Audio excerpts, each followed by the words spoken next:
Magpapatuloy po tayo ng auditory diagnosis, yawning and sighing.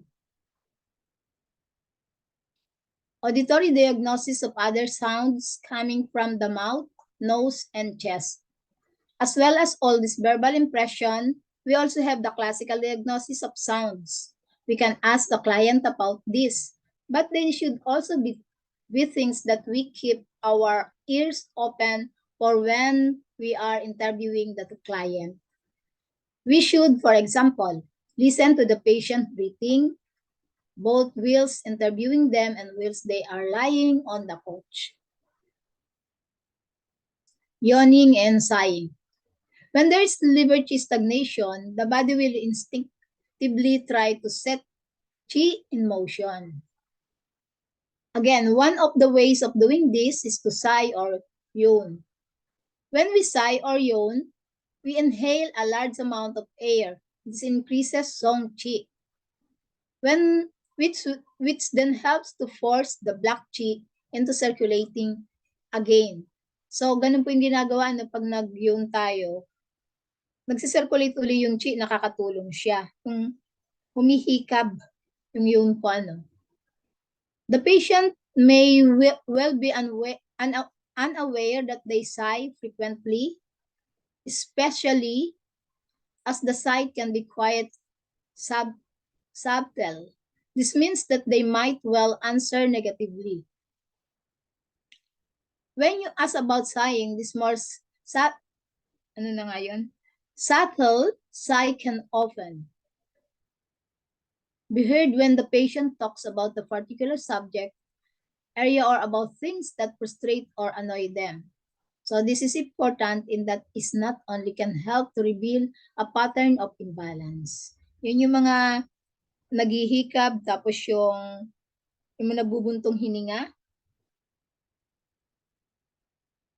So probably liver qi stagnation, but also importantly, it can help to reveal the etiology. Example po dito yung one of the contributing cause of clients' liver qi stagnation.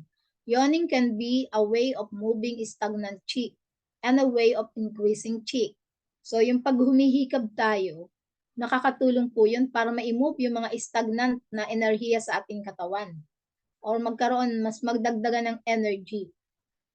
When a person is tissue or qi deficient, for example, yung kulang po ng tulog, so the body will try to compensate by increasing the production of qi. So the quickest way to do this is to increase the production of zhang qi by inhaling a larger amount of air. Kaya lang, Dok, yung parang na-observe ko minsan, pag nag-ano tayo, pag naghihikab, parang nakakahawa. Pag naghihikab ka, yung katabi mo, makita mo rin, naghihikab na. Nag-yawn. So, yawning due to the normal fatigue or desire to sleep. So, yun po yung ginagawa na pag naghikab na tayo or yung nag-yawn, nangunguha ng energy yung katawan natin. Yan. Such as just before bedtime or upon awakening, so consider pong normal yon. If one suffers from frequent yawning attacks or yawning in the absence of fatigue, these are considered pathological. So yung hikab ng hikab, kahit di naman siya pagod. Kasi yung katawan natin, pag nakakaramdam ng kulang na ng energy, inuutosan yung katawan na, magpahinga ka para makapag-ipon ako ng lakas. Kaya andun minsan na naghihikab tayo para matulog o magpahinga. So yawning description, pag frequent yawning po with loud sound, this is relief after yawn, introduced by emotional changes. So ang accompanying symptoms po niya ay depression, stiffling sensation or discomfort in the chest and hypochondriac areas. Belching, moodiness, ang pulse po niya ay wiry. So indication po ito na meron siyang liver qi stagnation. Pag yawning accompanied with chest pain, may occur after injury or chronic illness. So ang symptoms po nito ay tight and stiffly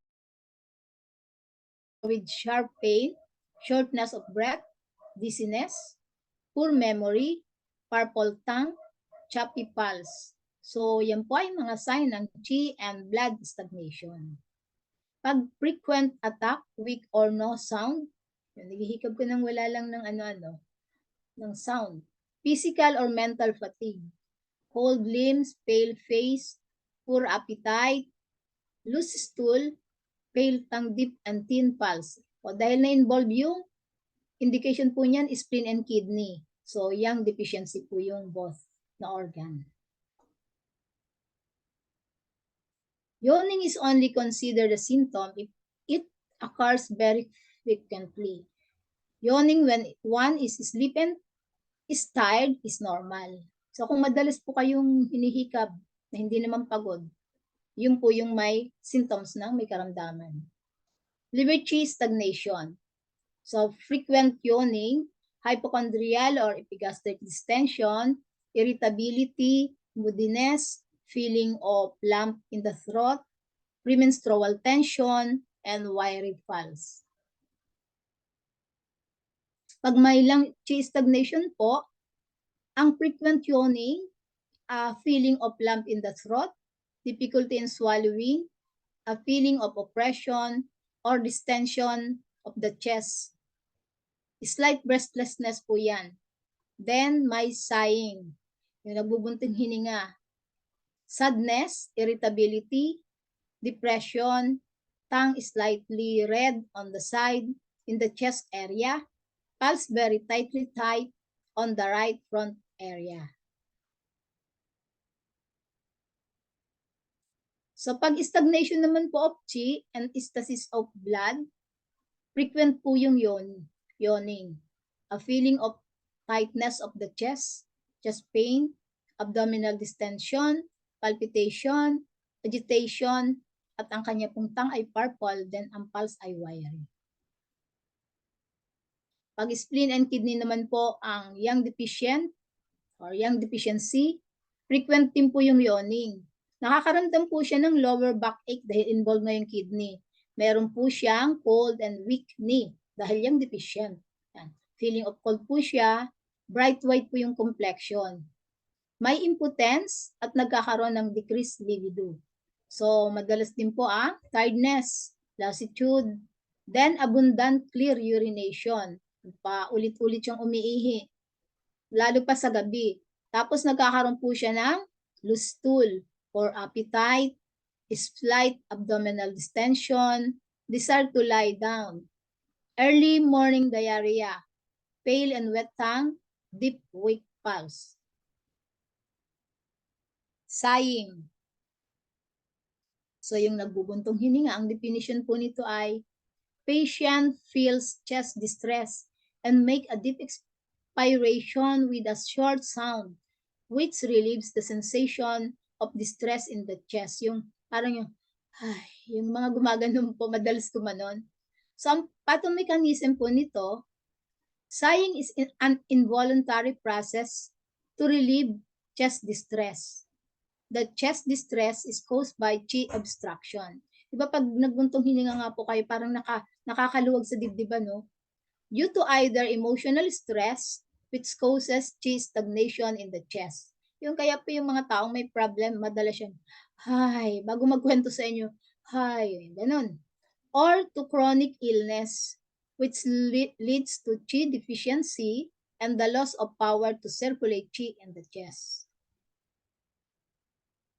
So, ayan po yung ating diagram, etiology and pathomechanism of sighing. So, pag may sighing, nagkakaroon po ng chest distress. Yung Qi po ay obstructed. Pwede po itong manggaling sa emotional stress. Siyempre, pag may emotional stress, nagkakaroon ng Qi stagnation. So, pag mayroong Qi stagnation, hindi makaka-flow ng maayos yung blood and Qi, so magkakaroon ng Qi deficiency. Ito ay nagmumula din po kung may mga chronic illness, pwede rin sa mga may matagalan ng sakit.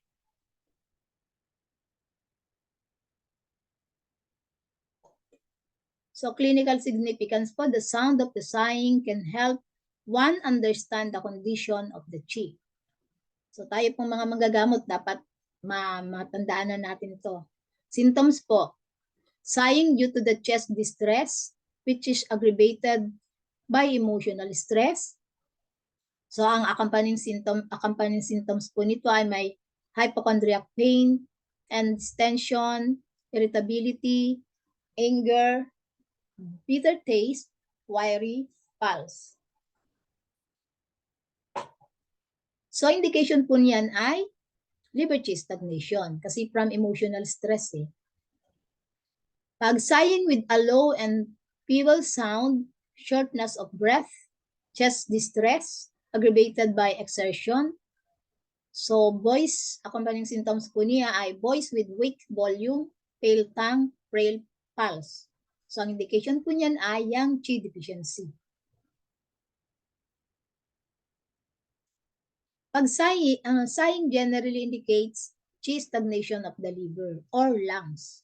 Tandaan na po natin affected niya ay liver or lungs, usually deriving from emotional problem, such as repressed anger, yung mga pinipigilan ng galit, or frustration. So if the liver is involved, or worry and sadness if the lungs are involved. Sighing with a weak sound may also be due to deficiency of the spleen, and heart deriving from sadness, grief, or persiveness. So malalaman natin kung saan nanggagaling yung sighing pag in-interview natin yung pasyente. So kung dahil sa sadness, lungs ang pinanggagalingan ng kanyang sighing. Sighing consists of a deep expiration with a short sound. Sighing is very much associated with sadness or worry, and it is usually caused by qi stagnation of the lungs and or heart in the chest, which is full condition. However, sighing may also be associated with qi or yang deficiency, in which case the sighing sound would be low and feeble. Pag liver qi stagnation naman po, bouts of sighing preceded by emotional problem, long sigh, hypochondrial or epigastric distension, irritability, moodiness, a feeling of lump in the throat, premenstrual tension, and wiry pulse. So yan po yung mga sign ng liver qi stagnation. Pag lung qi stagnation naman po, short lang po yung sighing niya. Pag sa liver pa long, ito naman sa lungs is short. A feeling of lump in the throat, difficulty in swallowing, a feeling of oppression or distension of the chest, slight breathlessness, sighing, sadness, irritability, depression, yung tongue po ay slightly red sa side ng chest area. So, pulse very slightly tight on the right front position.